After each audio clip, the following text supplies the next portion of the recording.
Thank you. So let's, if you would like to answer the question, Ms. Ishii, your question about measurement of your program? Yeah, the question is how to measure the results. Is that right? Okay. Thank you.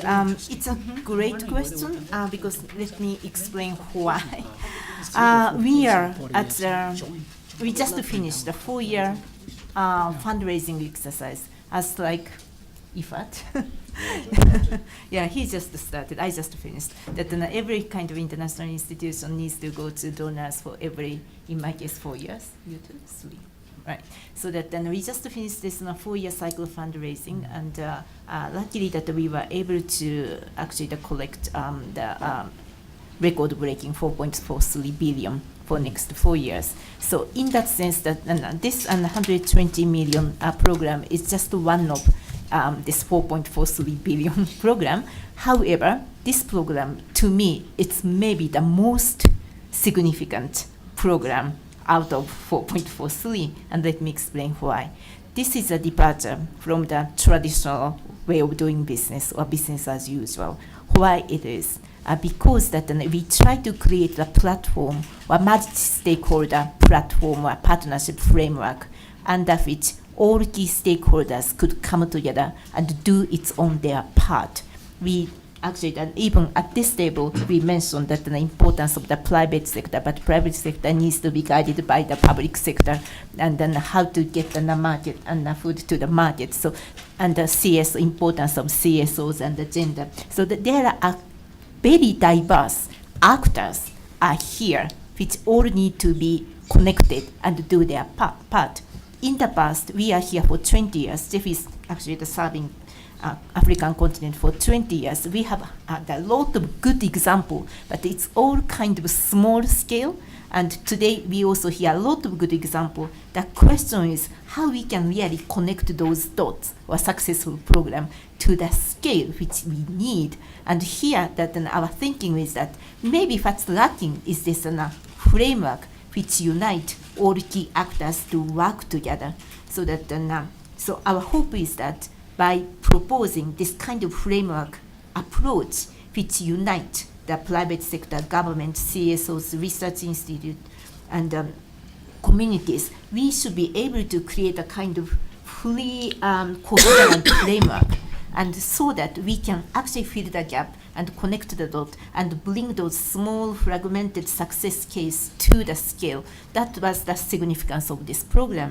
So to be honest, and we are really at the stage of talking to each of those actors and how we could frame this multi-framework program, so that until we really get nail down to that how it really look like, it's quite difficult to tell exactly that what will be the result, but particularly because the purpose of this program is to connect the dot and to assume or to aim at the more than summation of its part or their part. So of course I expect a lot of actually higher results by just adding from that fragmented projects in the past. So I really hope that I can come back to you, say a few months from now, here is a robust conceptualized framework after all the consultation we would have done. Then say 2 years from now, I want to come back to you, here is the results. Look at this, that it really multiply that the value of the money. So that was my dream, and I hope that then we could actually work with us and share our dream to aim high. Thank you. Okay, let me be very brief. Maputo Declaration 2003, 10% of budgets into agriculture. Yes, Ethiopia is way ahead of everyone else, but there are about 8 to 10 countries that have achieved the 10%, including Burkina Faso, Ghana, Rwanda, Niger, and a few others. You have to understand where governments are starting from. Between 1980 and 2005, most governments reduced their contribution to agriculture or their funding to agriculture from about 14% to as low as 2%. With the food crisis of 2007, 2008, and of course the Maputo Declaration, many of them have now gotten to close to 5%. So that is quite an achievement.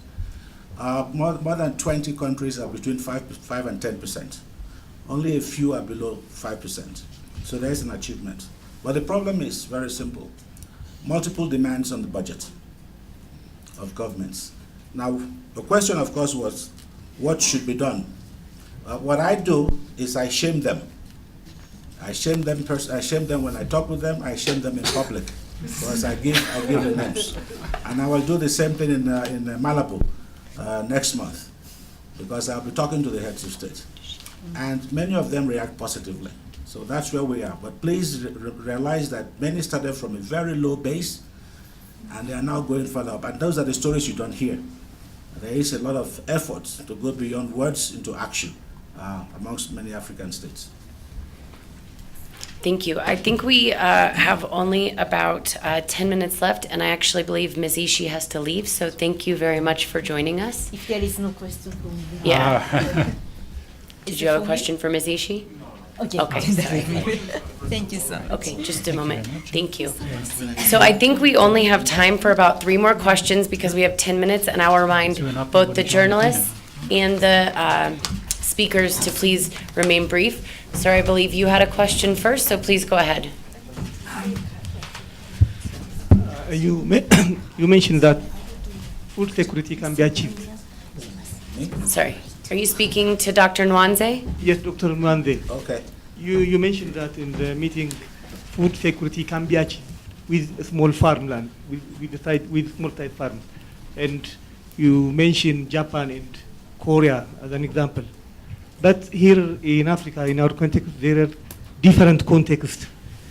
Here in this class, you said that Africa agriculture is rain-fed and subsistence.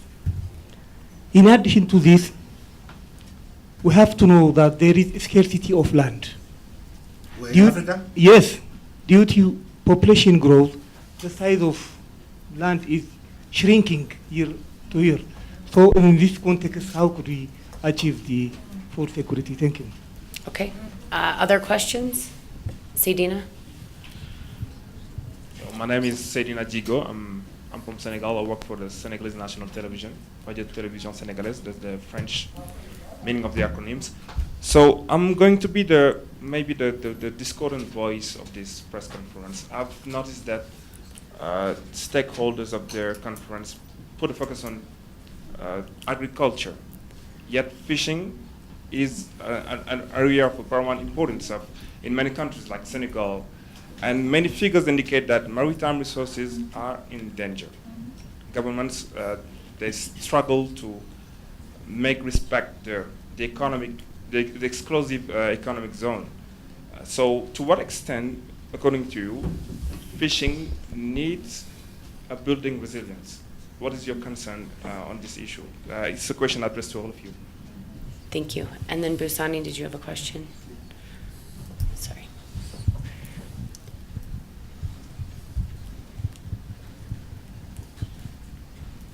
Thank you. My name is Busani Bafana. I write for Interpress Service Africa. My question is for the entire panel. Policy is everything.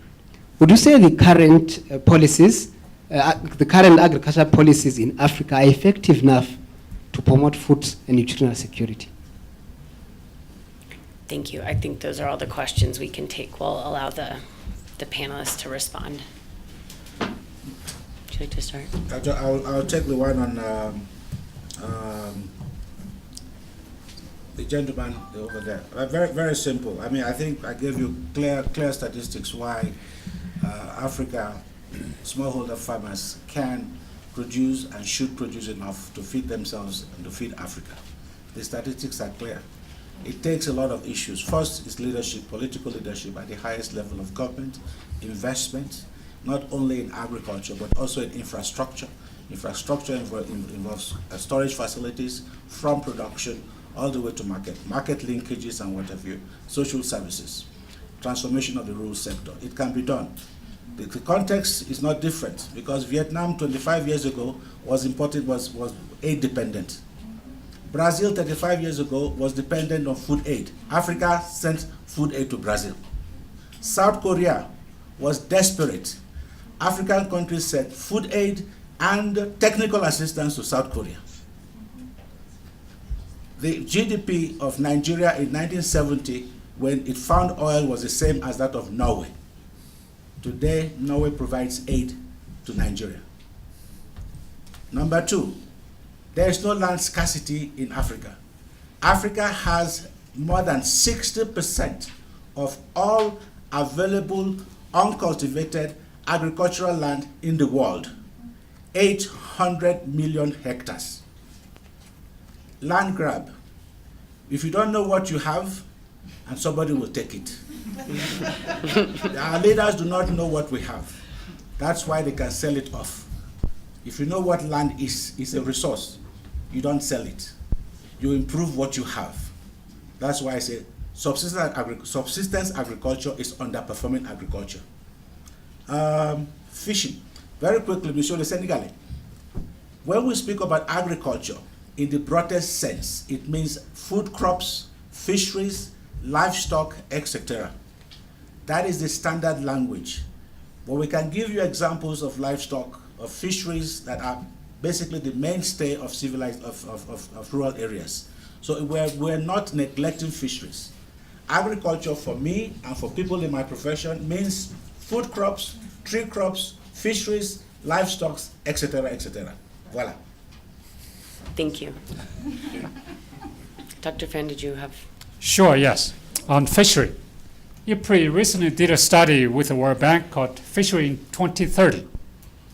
It projects that in 2030, majority of the fish will be produced on fish farms, aquaculture. Demand is very strong, Asia, even Africa. However, to meet that demand, it needs lots of inputs. And it also could lead to some environmental consequences. I don't know whether you have seen a fish farm. So the fish farm has been one of the major sources of pollution, environmental degradation. So in the future, how can we introduce new technologies, new farming practices to make sure that agriculture or the farm fishing can lead to more sustainable, more resilient food system. Fish is part of agriculture, is part of the food. There's no doubt about it. Now about the policy for food and nutrition security. Well, this is a very general question. It has to be country specific, what sort of policy it requires. Or it also has to be time specific. So the countries are in different stages of transformation of development, so it requires different policies. So there has to be context specific. What IFPRI's role here in Africa is to work with our African partners together to increase their own capacity so they can analyze their issues, connect their own data, propose their own policy options. So instead of policy options from Rome, from Washington, or from somewhere else. Some years ago, I actually mentioned that whether we should have Addis consensus instead of Washington consensus or even Beijing consensus. All right, thank you. And did you have a final remark? Final remark. What you've heard here is we have the tools. We have the tools to build resilience here on the continent, particularly in sub-Saharan Africa. What we lack is the political will and the public will that will ensure that we can access the sustained and durable, the sustained multi-sectoral and multi-year investments that are necessary to implement and carry through programs to completion. And what we also lack is the stability and peace that is required in too many countries in sub-Saharan Africa to ensure that we can go beyond just feeding stomachs to building resilience so people can ultimately feed themselves. Thank you. Thank you. I would like to thank all of our experts on the panel and the journalists for participating in the press conference. For more information on the conference as well as the papers and presentations, you can visit our conference website at 2020resilience.ifpri.info. And I believe some of the remarks are available now, and if they're not available now, we can make them available to you later. So thank you again. Thank you. Very good.